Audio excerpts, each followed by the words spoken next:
actually been working at the same location for about 4 months, but had never actually met each other. Sean had noticed Jules immediately when she started, describing her as the hot chick.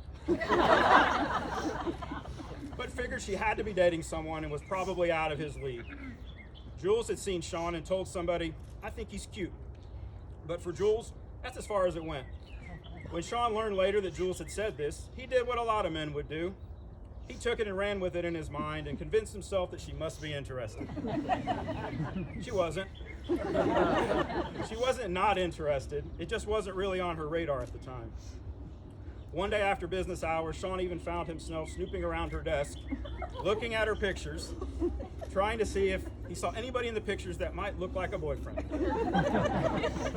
He didn't, thankfully. Meanwhile, their co-workers were plotting to introduce them. So in God's perfect timing, Michael, are you here? Is Michael here? Yeah, I'm here. Michael brought Sean over to Jules' desk right there in the middle of the office with everybody watching. Michael introduced them, they quickly shook hands, and Michael departed. So Sean is just standing there awkwardly, and I guess because of the humiliation she was feeling, Jules just turned right back around and started working, leaving Sean standing there wondering what to do next. So in an act of sheer brilliance, Sean walked around to the front of Jules' desk, bent down, and said, "Hey." And for some reason, he decided that moment was the perfect time to start quizzing Jules about her lunch habits. He asked her, "What do you do for lunch?" Now, please note, he did not ask her to eat lunch with him. Instead, he asked what sounded like to Jules a completely disconnected question with zero context, so she was confused and had no idea what he was talking about. So Sean proceeds with a follow-up question. He asked, "Do you normally go out to eat, or do you normally eat here?" Jules said, "I usually eat here." Now this is where Sean really demonstrated how smooth of an operator he really is.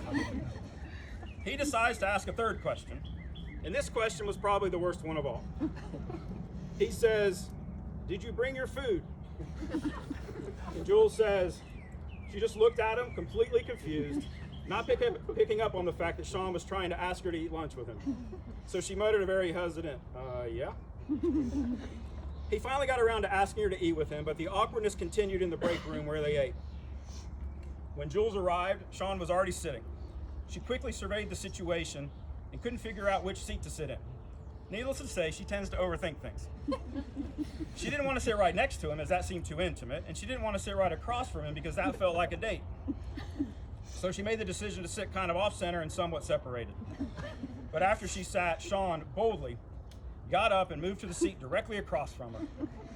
He later admitted that this was his way of trying to tell her, "I like you." The lunch encounter was on a Friday, and Sean was not scheduled to work again until the following Friday. But he decided he couldn't wait to see her again and wanted to get her number. So he showed up at work on Monday, an off day, brought her a cookie, and asked for her number. And the rest, as they say, is history. Well, not really. They still had the matter of their first date to deal with. Sean was required to attend a play for one of his classes at school. The title of the play was The Wolves, which was, interestingly, a play about a women's soccer team.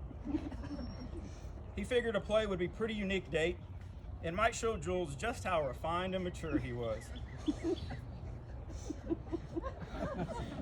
Sean's friends are laughing. The only problem was just minutes into this play, the profanity started. They both said it was incredibly excessive, like something you would see on late night cable TV or worse. Sean was mortified and kept looking over at Jules and apologizing over and over and over. She said the play was terrible, but the way Sean responded to that truly revealed his character and spoke volumes about the kind of man he is. After the play, they went to Rembrandt's, had some coffee, and Sean asked Jules if she would share her testimony with him. She was struck by this, saying, "I'd never had a boy ask me that." This too really spoke to her about the kind of man Sean is.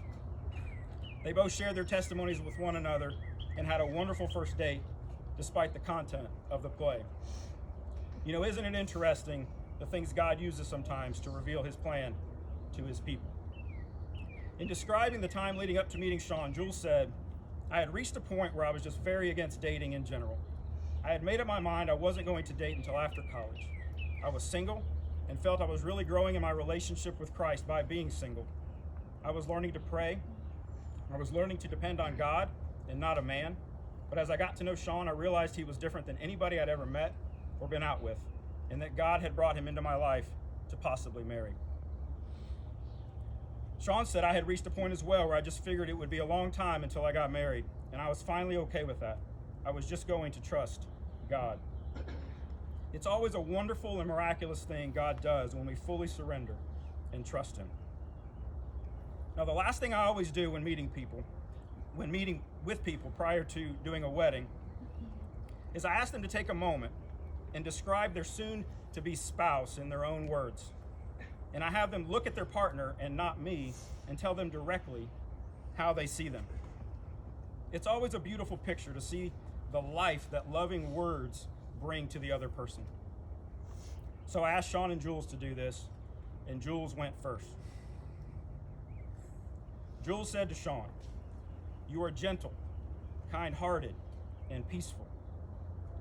You don't freak out in stressful situations. You stay calm and collected. You are kind even when angry. You have a lot of grace. You see the good in other people. You encourage others.